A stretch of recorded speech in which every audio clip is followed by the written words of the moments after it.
But the fruit of the Spirit is love, joy, peace, long-suffering, gentleness, goodness, faith, meekness, temperance.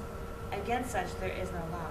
So it's saying that we need to have all of those abiding in us in order to really have godly character. Love is one of those words that we should always, as Christians, be seen. When people think of us, they should know us as having love. We are not here to judge, but to love one another. God is our judge. Well, in order to love, you really have to have all these other attributes. You really have to know the love of God. And as He pours into you, His Spirit will dwell in you. And then that's the only way you're going to be enabled to have godly character.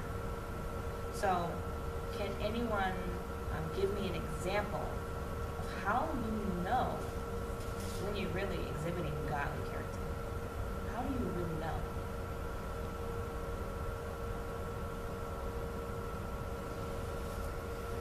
I think of things like, early on in my marriage was so funny. But my husband and myself, we were trying to get new cell phones, and at that time, I didn't have any established credit. So I went to a Verizon store in the mall. We were just walking around. So let's see, they try to flag me down and say, hey, and we really weren't pursuing phones, but we thought we had in our mind, maybe we should get different service, because we had Cricket at the time. So then, you guys already remember Cricket, it's still around, right? So Verizon representative said, hey. And my husband was like, well, you go talk to them. He wanted to go look at some other things.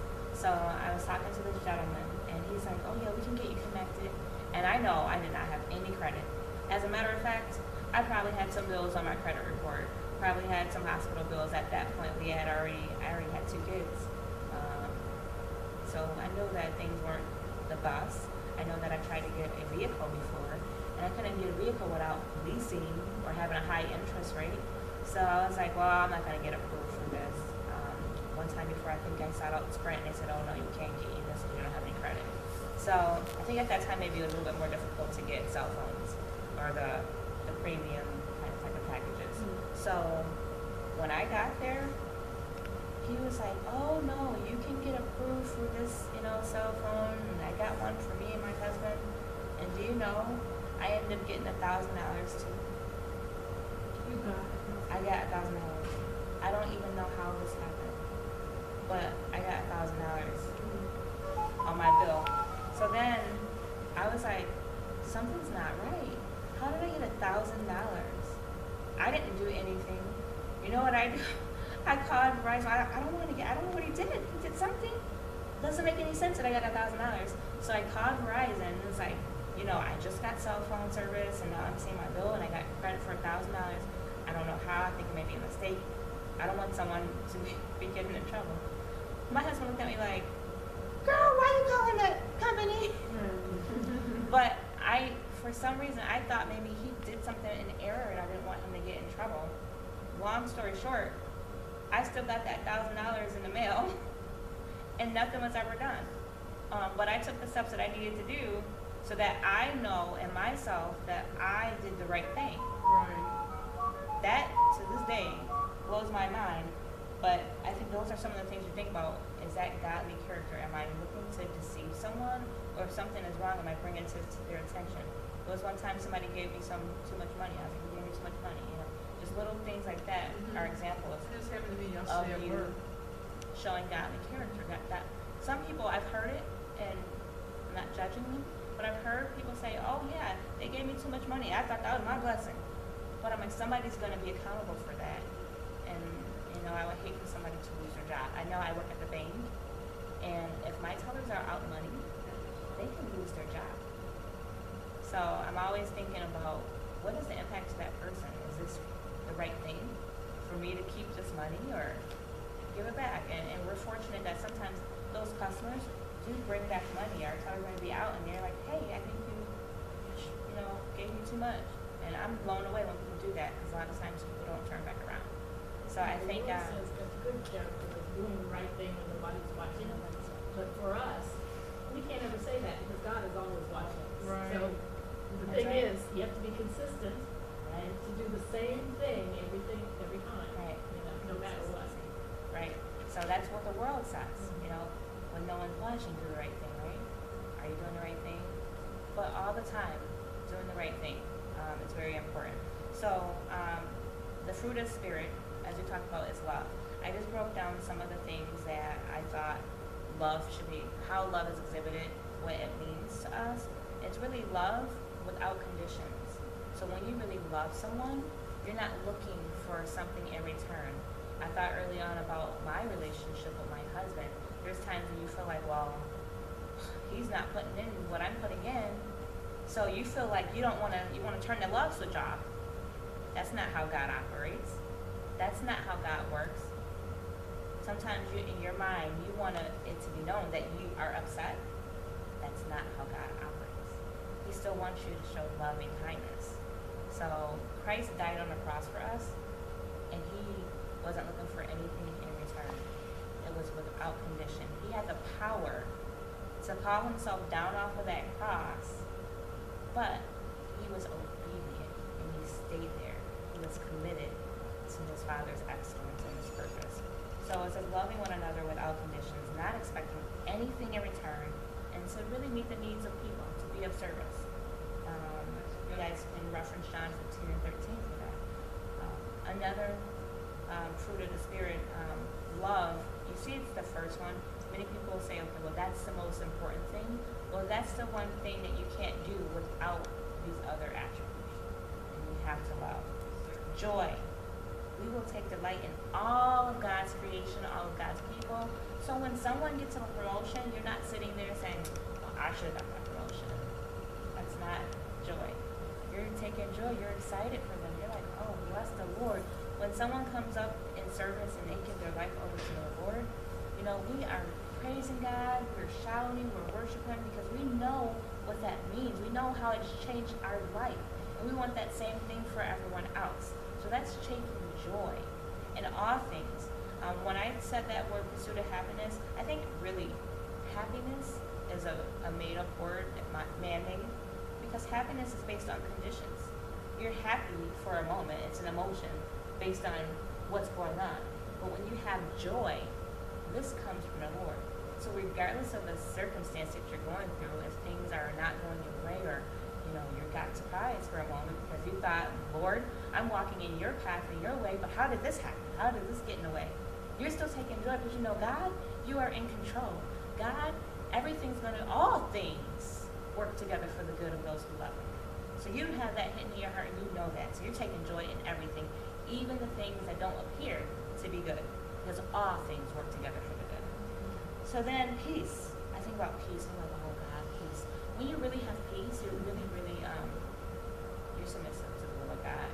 You're not shaken by things that happen to you. You just have peace with yourself. You have peace with others. You can only display peace with others when you have peace with God. When you have that relationship with God. Long suffering. Really, that long suffering is something that's very difficult. If we don't have to do it, we're like, I don't want to have to go through this, God. But long suffering is knowing that I'm going to go through some things. Some things are going to happen, and that is okay. I'm willing to go through that for God. I'm willing to bear the cross because if Jesus went through some things that he didn't do anything deserving to get, surely enough, we're going to go through some things. Regardless of how obedient we are, regardless of how much we sacrifice, we're going to suffer some things, and we're going to have to be patient through that process because it is really making us. That God won't put more on us than we can bear. So we have to just keep on speaking that word to ourselves and encouraging us because God is really right there with you even when it seems like he's distant. Gentleness. And I think about gentleness, and you guys all know this. You just have to show yourself kind. Sometimes we're passionate people, but are you gentle? You have to know that you can be kind to one another. You have to show that kindness and not be so harsh. One of the things that, and I use my family because that's my first ministry, is sometimes you find yourself yelling a lot because kids maybe be out of order. So you think that you have to get them back in order by yelling because it's so much chaos. So you just have to learn how to be gentle. Speak right here, and you'll be surprised at the power that can. This is an Yes, example. please, I'm give sorry. me- No, I want your It just- feedback. yeah, when you were talking about before, the phone, and just if you get on the phone with someone and they're not, you can actually be very harsh, like if they're not giving you what you would like, or you can talk to someone and talk very calmly. And I found this in my life, the times that I was really harsh, that I got nowhere. It's like you're going against a brick wall, and you just keep trying. But when I'm just like this calm, cool, and just talk to them very kindly, and just know that it's like God's will, like you said, then things happen, and you'll get the $1,000. follow I mean, in place. things will happen. You're like, I don't know You how. have no idea how they'll pull strings. Yeah. It does work. God really does amaze me with that, because it takes growth. Because not all the time was I able to, if something didn't go my way, and people try to push you around and take your kindness for weakness.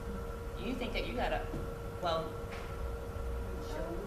yeah, you think you gotta fight back with words. You don't need to. Right? Let me tell you a few things. But no, you really don't need to fight back. This is a spiritual warfare. And when you learn that God's operating through you and you know how to work the power of God, things will start to unfold. Your voice, your demeanor, all of that will start to change.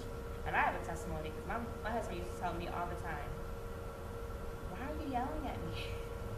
I'm like, "I'm not yelling, I'm just talking." Like I was always emphatic. And sometimes you're a product of your environment.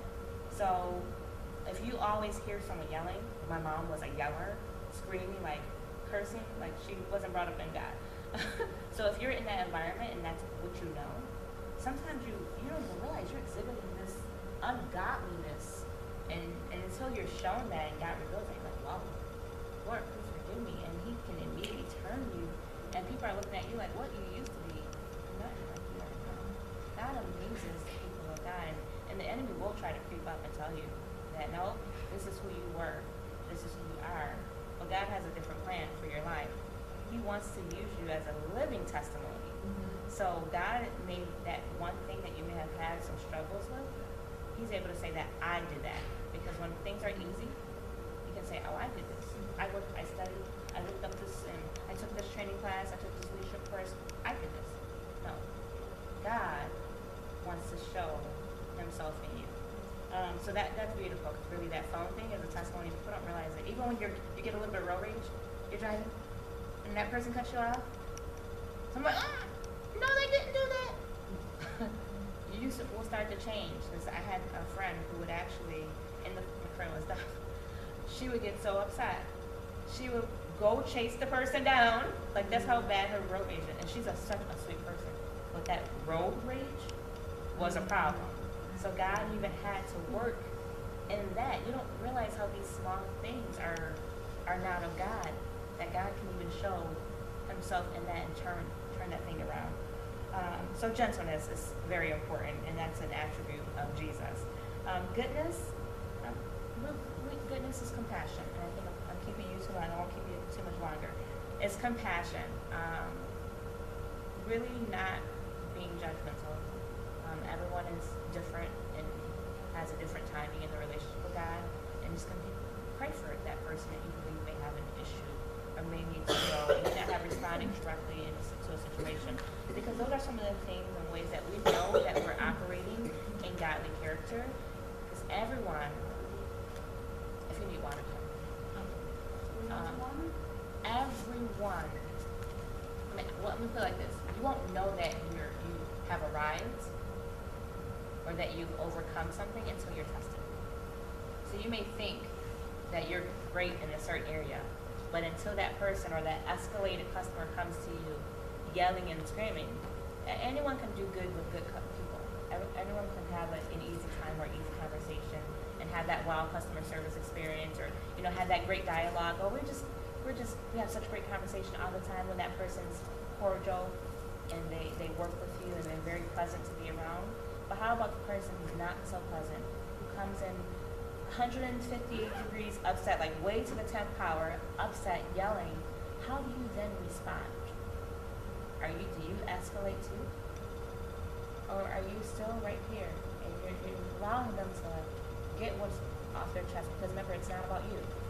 It's about God. So when you have those tests and trials that come your way, the only way you know that something has passed, oftentimes companies will go through pilots and projects, testing, quality assurance, ventures to make sure a product is sufficient. And the only way to find out if they're sufficient is they put it through certain tests and different techniques. So only way you're going to know that you are operating in godly character is when you're tested. So I just thank God for you guys and for you guys attending this course, because it's done something special for me. And 10, like you said, you're not a dancer. You are a dancer, you're a mover. We're all movers in God. The angels, we're just going to glorify God. So I just thank God for this course, because guess what? Even if you are a skilled technical dancer, doesn't mean you're